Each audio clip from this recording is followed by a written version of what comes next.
roses. I got my twist back hair. Got my Belle sort of outfit. Got my notes. Let's do this.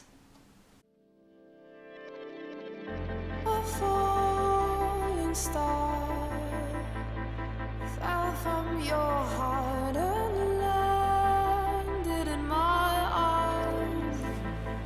Ugh. I'm actually kind of liking this outfit. I kind of really do look like a hipster belle right now.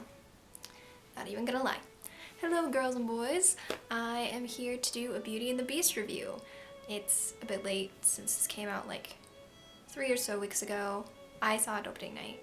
But I'm here today to give you a review of what I thought about it. Why don't we just get right into it? Just a disclaimer, I'm going to put a spoiler alert right here because there will be spoilers. I will be going into depth of the movie. I'm not just going to be like, oh, I liked it. I'm actually going to go in depth. So if you don't want any spoilers, there might not be many, but just in case. Just warning you.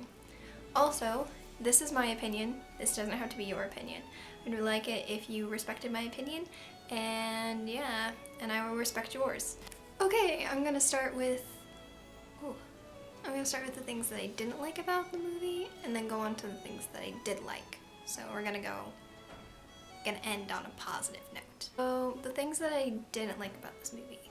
So if you know me personally, you know that I'm a huge Disney fan. Like, I love Disney. I'm going to Disneyland this summer, and I'm so excited. I'm so excited. So being a big Disney fan, I did kind of have high hopes for this. And honestly, I shouldn't have, because having high hopes for something kind of makes you go into it being disappointed because you had high hopes for it and like were waiting for it. Having said that, the first thing that I didn't like about the movie is that it changed a few things from the original. It didn't change enough to make it different than the original. It just changed a lot of things from the original that didn't make sense. I know a lot of people aren't going to say this, but I am going to say this. I think that Disney making all of these live action films from the classics is a cop-out. Yeah. I love you, Disney. I truly love you. But we loved Zootopia and we loved all of these new contents and everything like that, and yet we're just getting more and more of the same things over and over again. And even though I love it, like I love Cinderella and I love Beauty and the Beast and I did love Jungle Book, that it's kind of become old really fast. And I wouldn't complain as much if they didn't put out one every single year, or 2 a year, or even like 3 next year.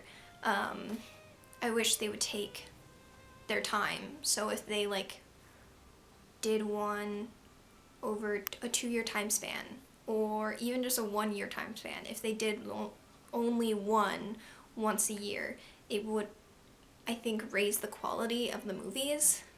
Because the first live action movie, they kind of did, well, they did Maleficent first, which I wasn't a huge fan of, but it was a couple years until they brought out the Cinderella live action. And because of that time span, I felt like they put more effort and more finesse on the Cinderella movie, which is my favorite live action. So I wish they would put time between the live action movies so that it was better quality. Quality instead of quantity is what I'm saying. But right now I'm not thinking that is a Disney motto. So that's disappointing. Like I said before, there was a lot of components that I think they added that changed it from the original but didn't really make sense. Especially the book. I know probably some people are going to be like, what? It's his punishment. It's the way he can't get to see the outside. He can see the outside world, but he can't go to it. And argument for that is that that's why he has the mirror. The mirror is supposed to be able to show him the world that he can't get to. Like the town or Paris or wherever they're going. And since the Enchantress already gave him the mirror, I felt like the book was unnecessary. And with the book, is Belle's death. I mean, Belle's mother's death. What? Anyway, is Belle's mother's death. I was like a little confused. I loved it. I loved the scene. I thought it was a really cool scene with how she had the plague and the doctor's mask and how they created the era through the movie and portrayed the era of this film very well. I didn't like how they focused on her mother's death for like 1 second at the beginning of the movie and like 2 seconds in the middle of the movie, and then we just didn't like talk about it for the rest of the time. It wasn't even that big of a deal. I was like, okay, well, should have been a little bit bigger deal, because it's like learning about her mother's death. She might want to talk about this, and then she doesn't. I was a little confused. So Belle and her father, Maurice's relationship, was way tighter in this movie, and they were way more close than I feel like they are in the classic. And that really brought home this kind of mother and father feeling that, I mean, what? Daughter and father feeling, and I felt like it was really good. But because of that closeness and that relationship, I think it took away from Belle's and the Beast's relationship. Because they were focused so much on like Belle and her father, it wasn't really like Belle and the Beast. It was kind of a hard balance to play, because in the classic, Belle and Maurice aren't as close as Belle and the Beast. You kind of see Belle and the Beast's relationship evolve more than you do Belle and Maurice's. And so I did like how they brought in this father-daughter story, but I feel like Belle and the Beast relationship was lacking. I felt like they didn't really connect as much as they did in the classic. There wasn't really a point where I felt they really connected. In the classic, I feel like they really connect when she's like healing his wounds and he says thank you. Oh, well, no, she says thank you and he says you're welcome. And that's like a really big moment for them, is them acknowledging that they help each other. And I didn't get that in the new one, in the live action one. In that scene, I felt like the servants were kind of guilt tripping her a little bit, like, yes, we're in this curse too. And even though it was because the father was like, it was kind of their fault, they felt like it was their fault that he had turned out this way. I thought, okay, is she just liking this guy because she's finally seeing that he could be a good guy, or is she just liking this guy because she feels bad for his servants? And so I didn't really feel that connection. Along with that, I was a little disappointed that he didn't just give her the library. He showed it to her so that he could like one-up her. Like, he was like, oh, I'm educated too. It was just like, well, that's great, but how about you just give her the library to be nice? Wow. Again, with the Beast, he was just, there wasn't like many redeeming qualities in him. I mean, like in the classic, you see him like, he gets the birds in his palm and it's really sweet, and like he loses the snowball match with her because she's just like a little too clever for him and everything like that. In this, I didn't get any of that feeling. I kind of just was like, yeah, you're a prince and you kind of act like a snotty prince. You're not really any different at the end. He wasn't really any different in the end of the movie than he was at the beginning. So I didn't really see that evolution of him going from this nasty beast to this good person. And then finally, with the music, it was really good. It was. I was kind of sad that some of my favorite songs weren't in it, like When I'm Human Again. That's one of my favorite songs, and I was really sad that it wasn't in it. And oh my gosh, they tease about, like, they tease you with the opening, like the interlude of Home from the Beauty and the Beast Broadway musical, and I was so excited. I was like, Emma Watson is gonna sing Home, and I'm so ready, and then she doesn't. And I was like, what? Why?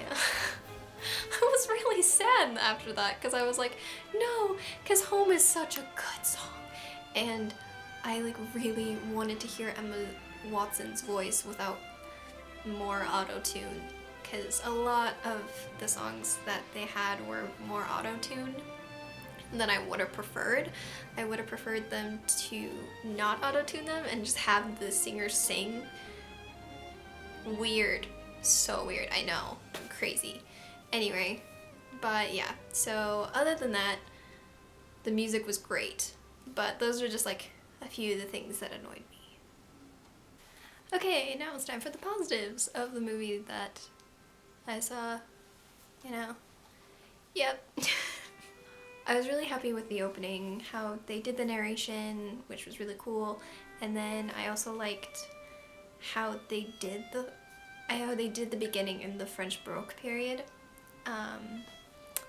It was really cool, and I hadn't seen them do that before, and I thought that it fit Beauty and the Beast really well, and I thought they did a really good job creating that era in a movie again. So thumbs up Disney on that. It was really good. They did focus more on some minor characters, like the bookstore owner. He was in a lot more scenes, and you could see him kind of not really fighting for Belle, but like kind of fighting against the townspeople, just being like, what are you doing? Why are you doing this type of thing, which I thought was really cool. They focused on some of the servants more, and I thought that was really cool because you got to see kind of their background. You got to see like Mrs. Potts and Mr. Potts kind of find each other again, which was really sweet. And yeah, I really liked the minor characters.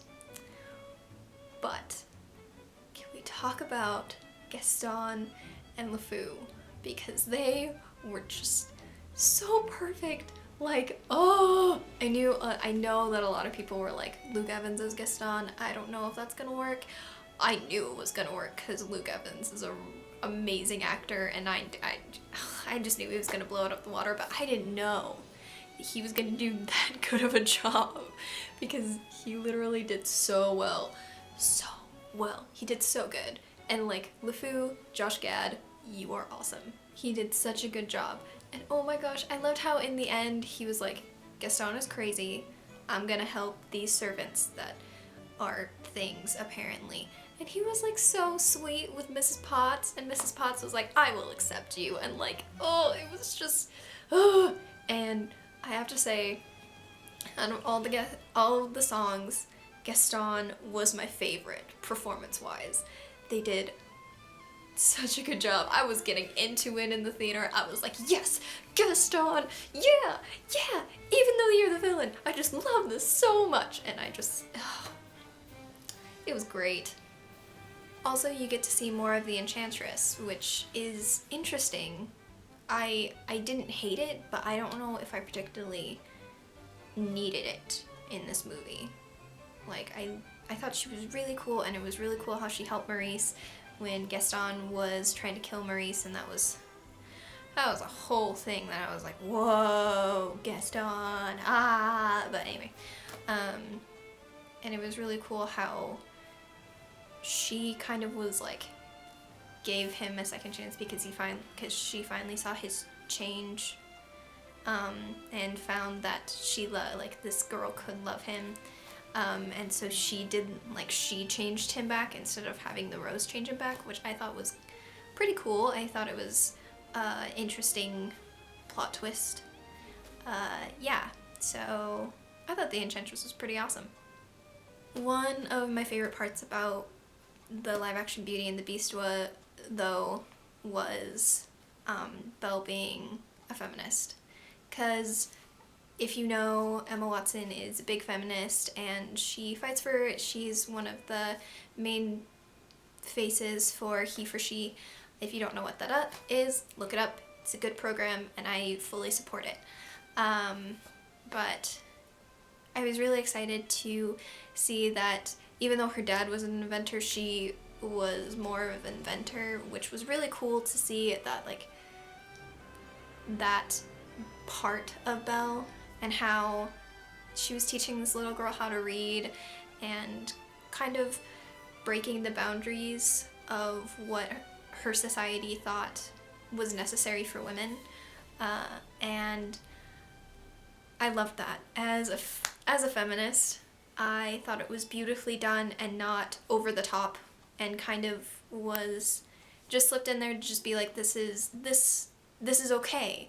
This is okay to fight the boundaries a little bit if you feel like what you're fighting for is right. And I really liked that. I thought that was beautifully executed. So those were my few pros and cons that I had about this movie. I did really like it. I thought they did a very beautiful job with it, and it was very well written, I think, and it was really cool to bring in new aspects like Maurice getting pissed. Well, like, instead of the Beast taking Maurice because he came into the castle, he took Maurice because he was getting a rose for Belle. That's kind of how the original story is supposed to go. So I really like that they put that in, and yeah, I just really liked it overall. There was just a few things that I was like, it could have done without that, or like I really didn't like that, but I thought I would share those with y'all. So yay! Thank you so much for watching this video, and if you agreed with some of my pros and cons, give this video a big thumbs up. And also make sure that you subscribe to my channel. I'm trying to put up videos every week sometime. Right now I'm going through I'm studying for finals. It's the last 2 weeks of school, and oh my gosh, it's kind of stressful. So it's gonna be a little struggle. I may be on the struggle bus for the next few weeks. Okay, hope you guys have a good week. Bye! Just be our guest, be our guest, be our guest. Life is so unnerving for a servant who's not serving. He's not whole.